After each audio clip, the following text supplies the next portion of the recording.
It's ANZAC round. Dag and Barney are with you to preview it for footy and frothies.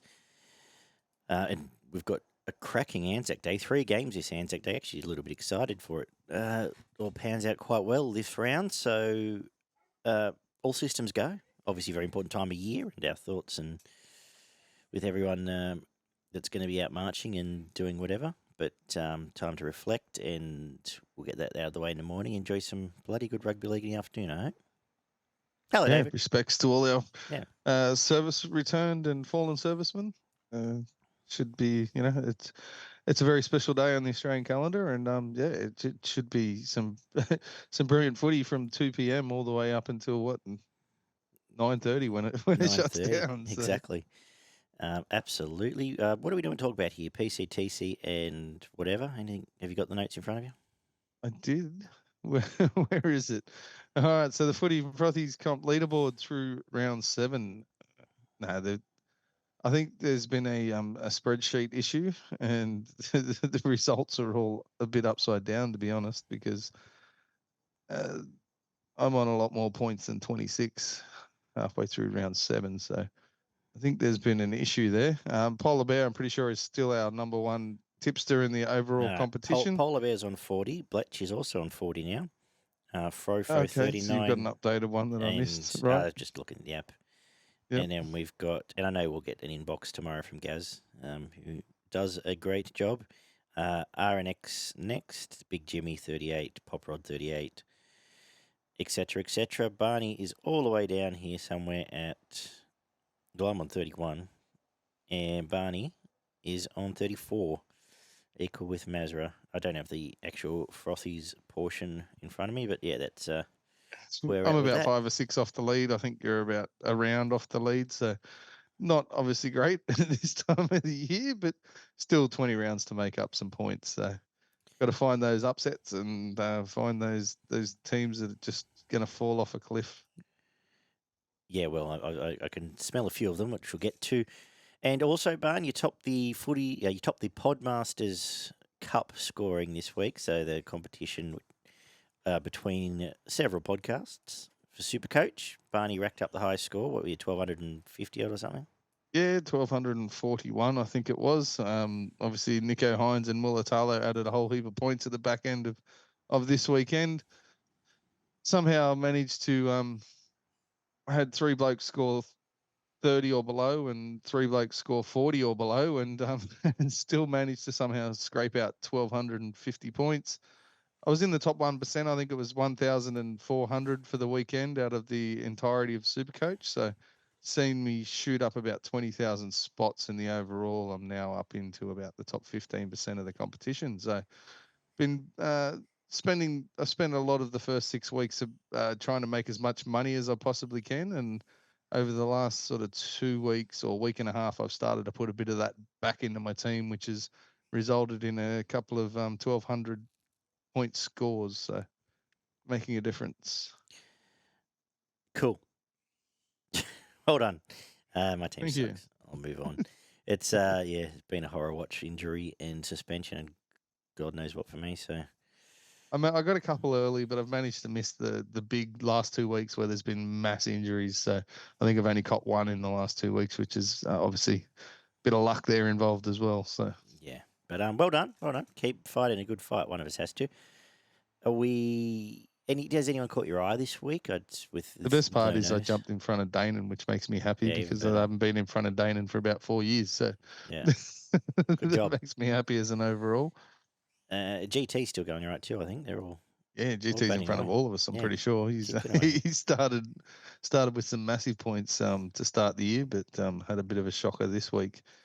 Supercoach wise, I'm trying to shore up my back row at the moment, and Olakawatu is one that I wanted at the start of the year, never really grabbed hold of, and probably should have, but he's been punching out a high 60s, 70 average for the entirety of the first 7 rounds, and I'm thinking someone like an underperforming Lane or Nanai might be a swap to him this weekend. There's still a bit of money around to be made for teams if you're looking for cash generation over the next couple of weeks.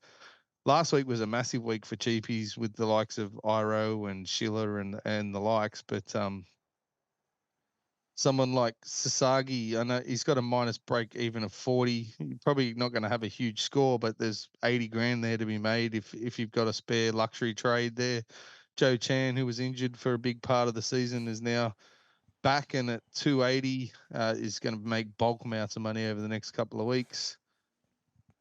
Brendan Piakora, bloke who realistically should be priced at around the 600 mark.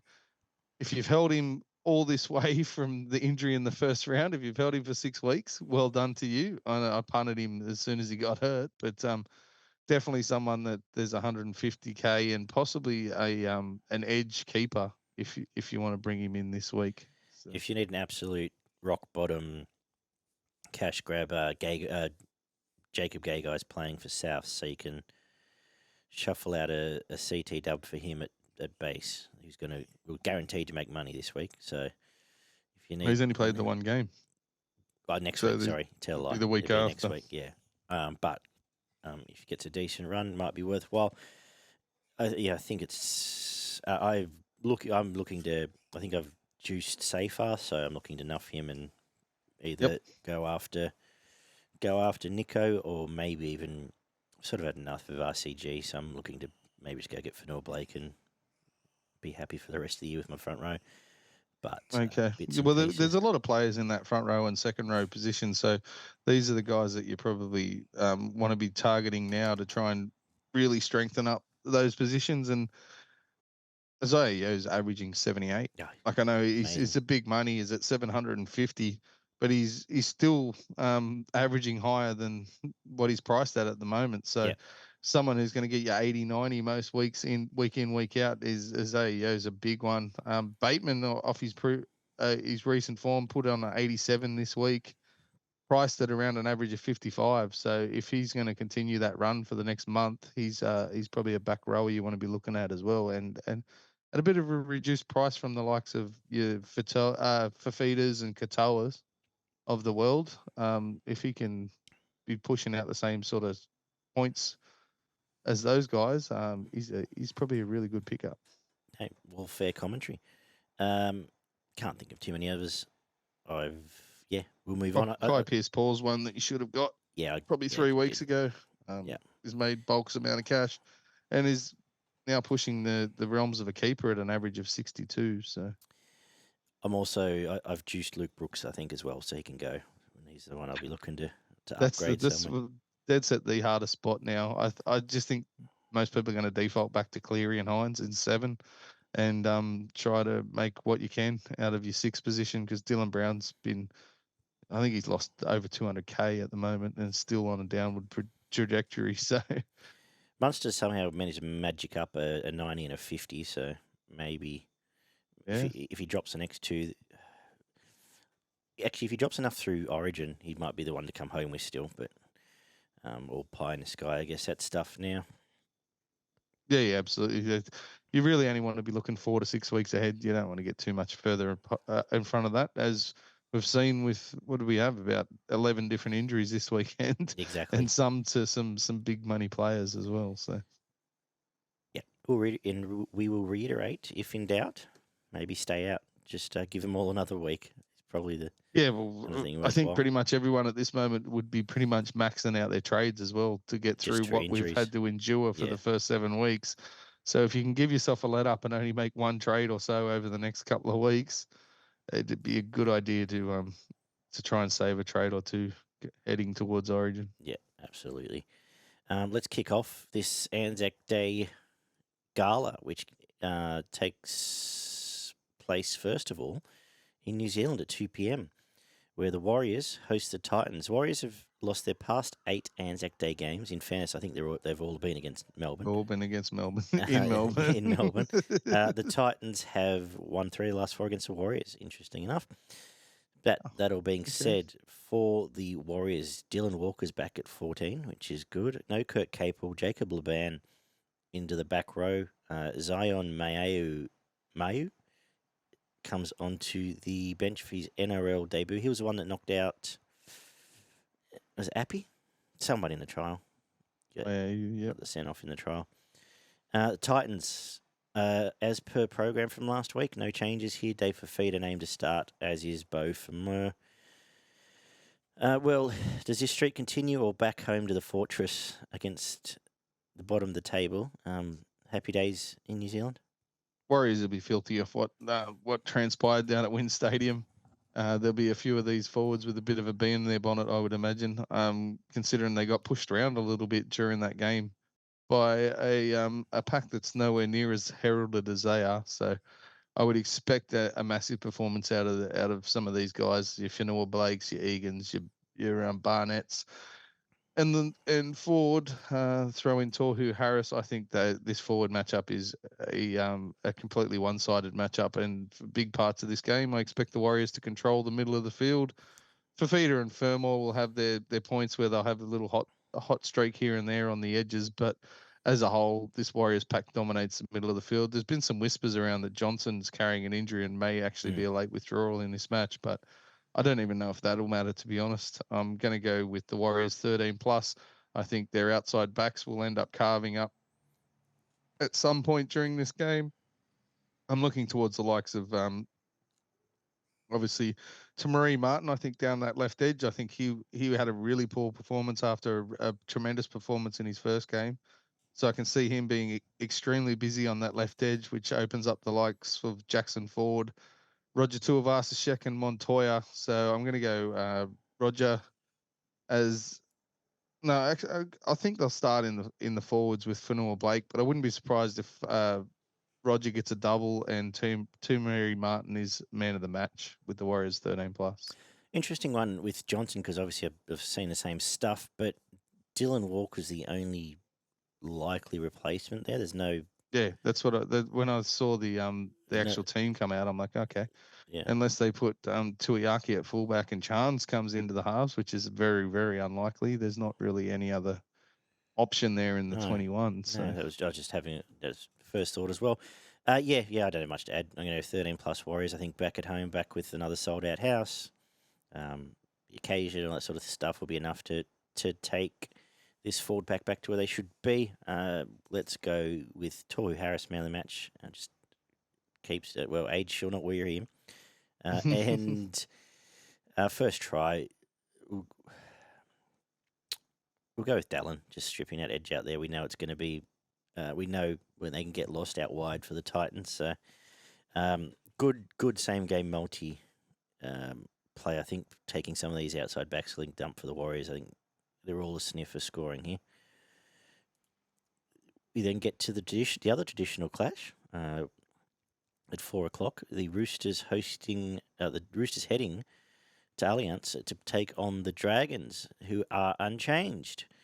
Roosters get some cavalry back. Dom Young, they can use him out on that edge, which pushes. Who's left there? Pushes Swiley back into the centres and Jennings out of the side. We've got Sam Walker back too, so Kiri Walker back together. The bench is Connor Watson, no Docker Clay, and no Sandon Smith. How's this line up, Barn? I hate it. Yeah, it feels like a trap, doesn't it? The Dragons have been in, the best form they've been in for a year and a half. Every time I look at the Roosters team on paper, I expect them to handily control and beat their opposition. Yep. And then more than half the time, it doesn't fucking happen. I was teed up. Fuck it, I'm going to do it. I was teed up to tip the Dragons. I'm going to go with it. I'm going to go the Dragons 1-12. I think Ben Hunt's been doing some tremendous things. They always seem to aim up for this ANZAC game. I can't remember how many times I'd written them off to lose 13 plus to the Roosters, and they managed Golden Point last year? Drag a win. Yeah, I think it's been Golden Point 3 out of the last 5 or something. Yeah, there's something stupid like that. But I'm going to go the Dragons 1-12. Hunt man of the match. And it's either going to be Dom Young or Lomax for the first try scorer. But we'll go, for the sake of it, we'll go the Dragons completionist story and go Lomax first try scorer. Yeah. Crazy. I think we're now at the stage of the season where, as we've said in the past, the form is the form now. Like, you don't... Well, the Roosters forward pack should eat this forward pack. Of course. They should dominate for at least 50 to 60 minutes of this game through the middle of the field. But I've got a feeling it's not going to happen. Yeah, as I said, now the form is the form. It's you've got to go with what's working. I'm going to give that said. I'm going to say that the Roosters coming off a 6-point game against Melbourne and trust their goal line defence Yep. to hold up enough here and produce similar. If they can keep these mobs to 12 points, they should have enough in them to outscore Absolutely, them. they So we'll should. go Roosters 1-12. Teddy man of the match, having had the run back. I know he got cornered up a bit last week, but hopefully they can just get back into their work and he'll lead the way. He was very, very good before that. First try scorer, Dom Young, back on the field, hopefully back into the action. Uh, Probably either a Walker rainbow ball or a bomb. We'll go with there. Makes sense. All right. The 10-8 game is the Storm and the Bunnies. The Storm keep their traditional Anzac Day spot. Melbourne are unchanged too. So apart from Nelson being named to start at this stage, we'll keep an eye on that one. Damien Cook comes back into the starting lineup actually. So hopefully he's made a bit of amends there with the coach and Mamazelis onto the bench to start with. Jai Arrow is also named in the 17. So he's back from his injury, which wasn't looking good for a bit there. Cam Yeah, Murray, denied surgery and went through the rehab. So yeah. So hopefully that holds up. Cam Murray has passed his concussion protocols, and Shaq Mitchie comes into the team. As mentioned earlier, actually, Gagai is on the wing for Tyrone Munro. Yeah, unfortunately, even with those changes, I can't see any way in which Melbourne get beat here. I think they might do a job. We haven't seen them really open up and put the foot down this year. I'm going to go Melbourne 13 plus. They'll more than match his forward pack. They've just they keep overperforming on paper this forward pack, and with Nelson starting, I'd say they'll set out to really try and own this first 15 minutes. And Munster's a 1/3 up, having come back in, had a couple of okay performances. He'll get his hand on the ball and he'll just torment some of these outside backs. I think he might have a try himself and put a couple of other blokes over there out wide untouched. We'll go him man of the match. First try scorer, Nick Meaney. Bam. as you said with the Roosters, I think the goal line defence of the Storm should be more than enough to control this South team, who've let in more points than anybody in the competition and have barely looked like firing a shot for big parts of it as well. I wouldn't be surprised if you saw the likes of Keon Kulamatangi and Murray get back to their best.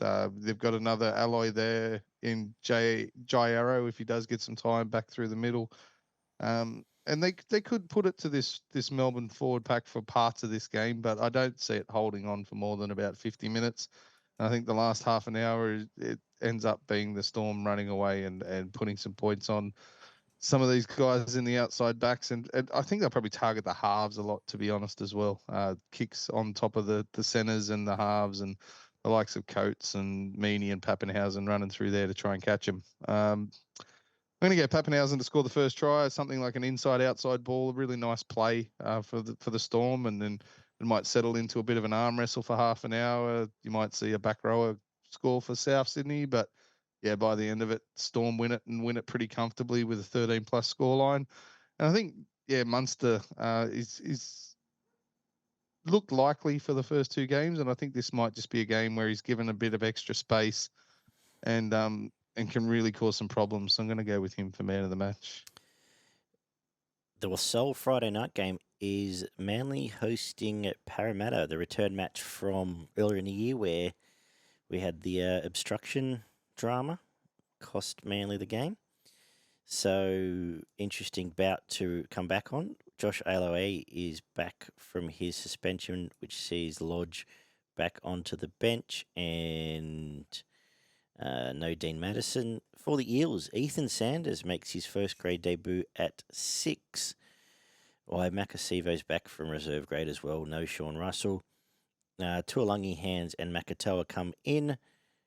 Madison starts, and Bryce Cartwright goes out of the side. No Tuolangi, no Moretti either.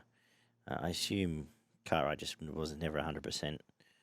They brought him back too early. He looked like he was struggling for a big part of that game last weekend. Yeah. Look, it's actually an interesting game because I think Parramatta bounced back. I don't know if they bounced back enough to win, but how have you lined these two up? They have to have some sort of there has to be some sort of bounce back after last weekend, after the comments of the coach. And if they're going to target somewhere to be better than this opposition, it's going to be in the middle of the field with some offloads and short passing back through the middle there to maybe open up a few opportunities for the back rowers in Madison and Lane to score tries, maybe even one of the front rowers. But I don't think it'll be enough. There'll be too much shifting of the ball and too many probing attacks down the outside edges of the likes of Harper and Sivo having to stand up to that kind of pace and ball movement out there with Cooler, Garrick, Saab, Tom Trbojevic, Talau all coming at them. So I think Manly win, but I don't trust them off letting in however many points, 30-odd points against the Titans last week. So I'm going to go Manly 1-12, but I think it'll be DCE. I think Parramatta might win the middle for a big part, and it'll be DCE's kicking game that'll get them into the right positions and provide opportunities for them to score points. And we'll go with Saab to score the first try, just brushing past probably Micah Sivo and showing how quick he turns around to chase.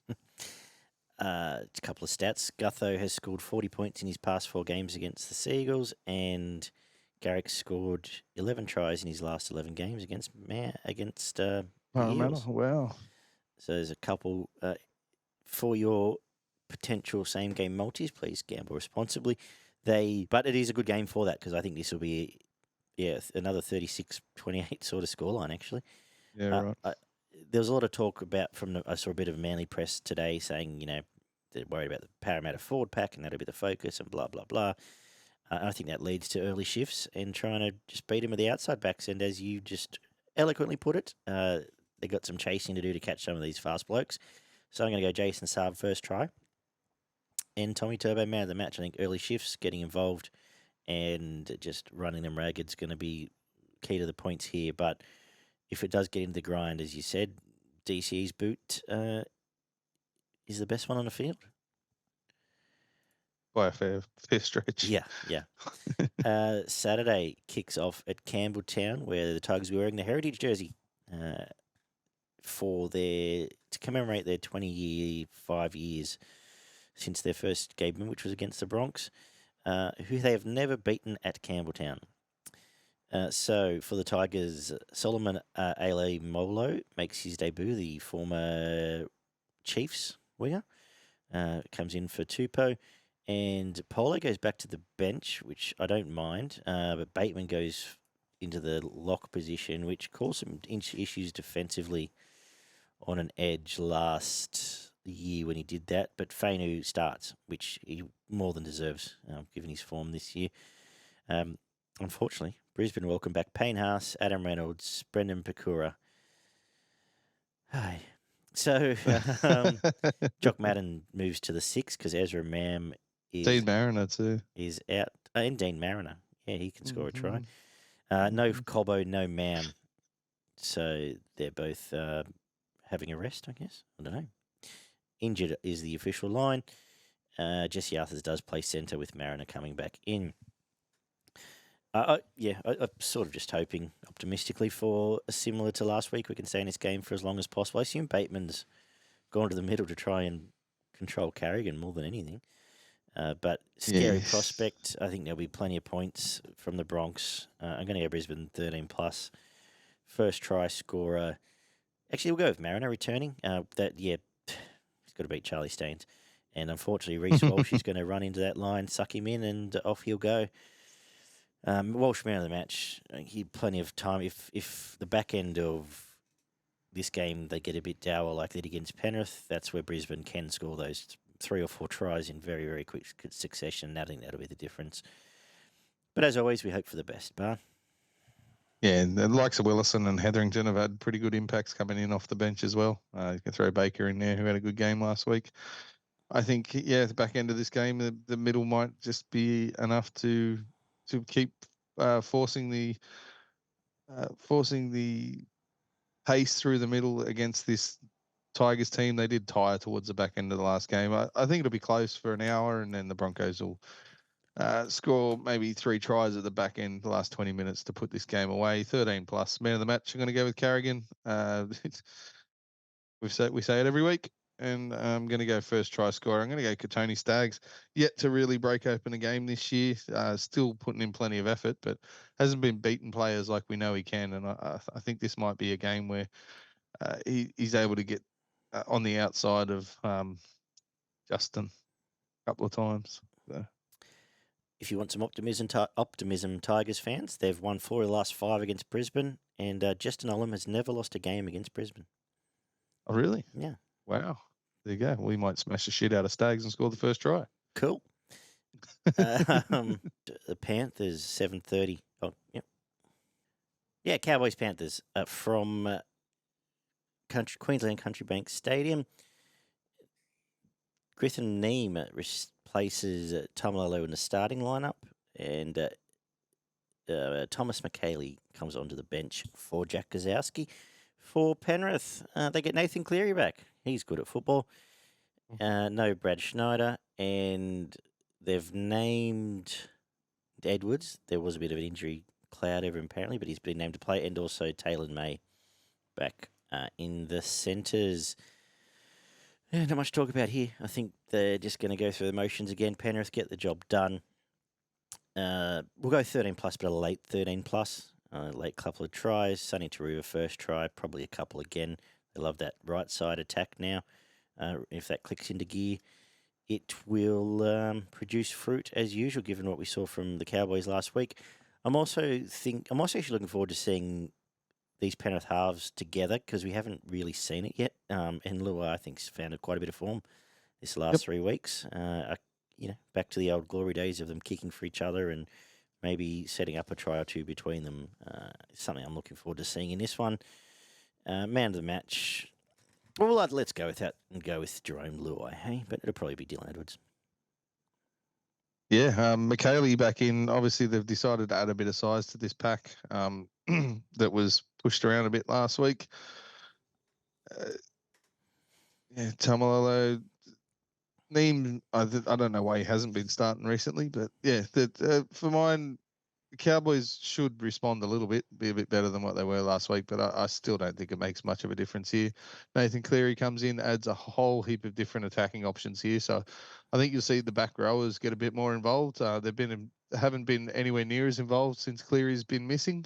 You used to seeing Sorensen and Martin scoring with pretty regularly on those edges, and I think that might happen again here in this game after maybe early in the second half.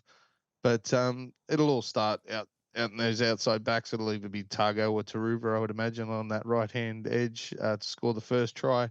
Cleary man of the match. And as you said, I think the Cowboys are a bit more spirited. They may even be in front at some point during the first half, just playing a bit of ad-lib football to score a few points at the start of this game. But by the end of it, Penrith will grind them into the ground, and there'll be too many attacking options coming the Cowboys' way. 13 plus for the Panthers.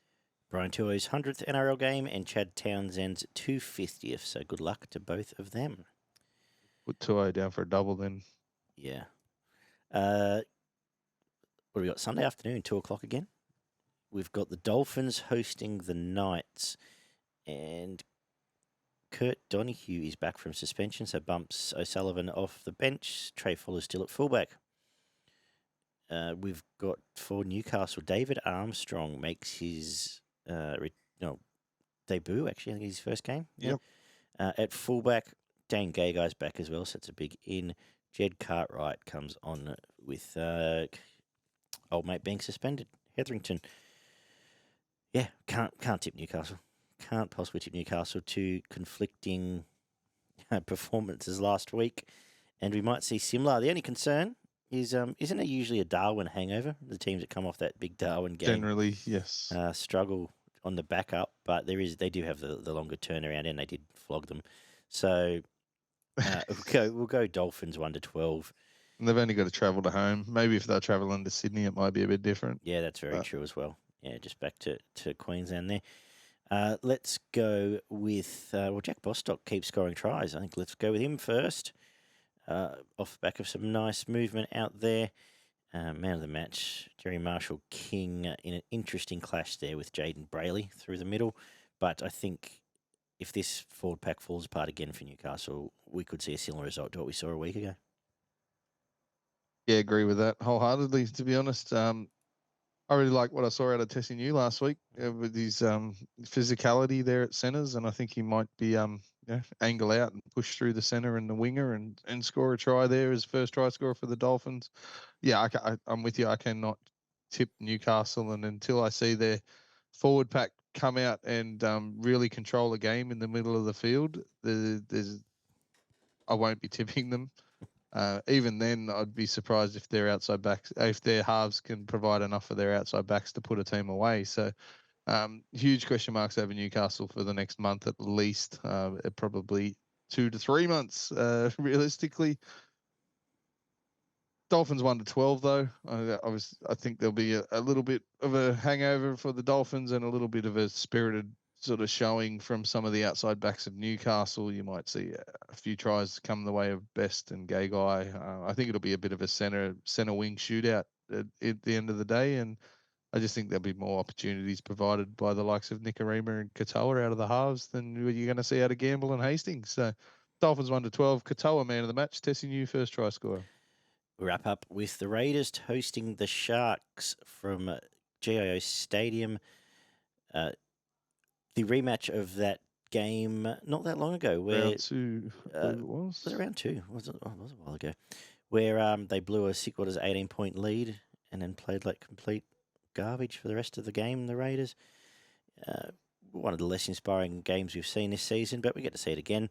With no Jamal Fogarty, KO Weeks is going to play 7 now, which means that Chevy Stewart stays at 1. Simi Sasagi is named to start again. The rest looks pretty much as per usual. No Braden Trindle. Daniel Atkinson at 6 now, which suggests that we're going to see a more Nico-centric attack. Sione Katoa was back too on the wing. So, look, after what we saw... a month ago, actually. It was round 4. Yeah, it was when I was on the cruise, I'm pretty sure. So, it wasn't that long ago. I can't tip Canberra without... I know this is always a close game, and there'll be talk of ambushes and that sort of shit, but without Fogarty, I think a lot of direction's gone. I think they're kicking... I'm very to see who kicks, let alone anything else, and what they produce. Strange kicked okay in the trials without having a power boot or anything, but we'll see what he produces here. I just think now Nico's beautiful confidence game to come here. Sharks, great springboard basically for them to come here and have Hines and Kennedy and co feeling a bit better about themselves. And I think they'll just score more points, if nothing else. And usually that's what wins your games, I find. We'll go Sharks. We'll go Sharks 13 plus. Nico will have his hands on everything. Has to now. So we'll go him man of the match. First try scorer. Let's go with Katoa. He's coming back here, maybe off that other sweet play there. But very interested to see, look, the forward pack's going to be the key battle. And after they dominated what the Cowboys produced, just where this...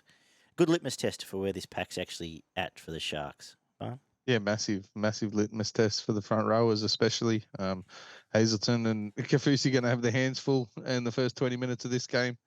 I do like the balance of the Sharks pack going into the reserves there. Talakai's been doing quite a good job with some impact off the bench. Rudolph's been getting better since he's come back from injury, and you would expect a little bit of a stronger performance out of Ueli this week as well. So, Sharks have just been playing a lot more structured, a lot more tough type of football, which lends themselves to this kind of matchup with the Raiders. We don't have a great record against Canberra. They've beaten us 8 out of the last 10 times or something similar. And they do have a bit of pace on the outside edges in the likes of Savage and Tomoko and Schiller that could cause some problems if they get the ball out there with enough time and opportunities. But I would expect the Sharks to control this game of football for large parts and go on their little runs that they do of 10 or 15 minutes where they put on 2 or 3 tries and score enough points to put the Raiders away 13 plus. Nico, man of the match, as you said, should have a lot more hands on the ball on both sides of the field. And his number one hitman last year was always Brendan Nakora on that right edge, and I expect him to probably default to that to start this match and have Nakora score the first try. As you said, Raiders have won the last 4 clashes in Canberra. It's Ricky Stewart's 500th NRL game as a Oh Jesus, coach. that's even worse. So look out. Alrighty. They do seem to get, for all the shit that Ricky cops and all the rest of it, they do really seem to get up and around Ricky when there's something important happening. And it's the right team for it, so maybe there's a bit more interest to be had there. Cool, Bun. What's got you frothing? Oh, Anzac Day by a mile. Those 3 games on Anzac Day from 2:00, as I mentioned earlier, till about 9:30 in the evening. There should be some fantastic football played there on the Anzac Day Thursday, and some questions to be answered for the Eels on the Friday night. That's a really big game in Parramatta's season for mine this Friday night. Yep. I agree with that. I've not much more to add. Geez, I'm excited for Anzac Day. Looking forward to settling in and watching that. As we said, pay our due respects to where it needs to be done in the morning, and go from there. Hope everyone has a safe morning. And anything else to add? Yeah, if you're going to throw some coins around, hopefully luck's on your side.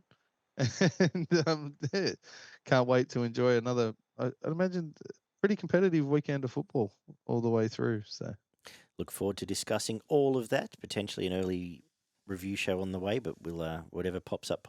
You'll only know if you subscribe. So subscribe to YouTube, Spotify, and everywhere else you can find decent podcasts. We're also there. All the best, guys, and we will talk. Top of the list. What are you talking about? Sure.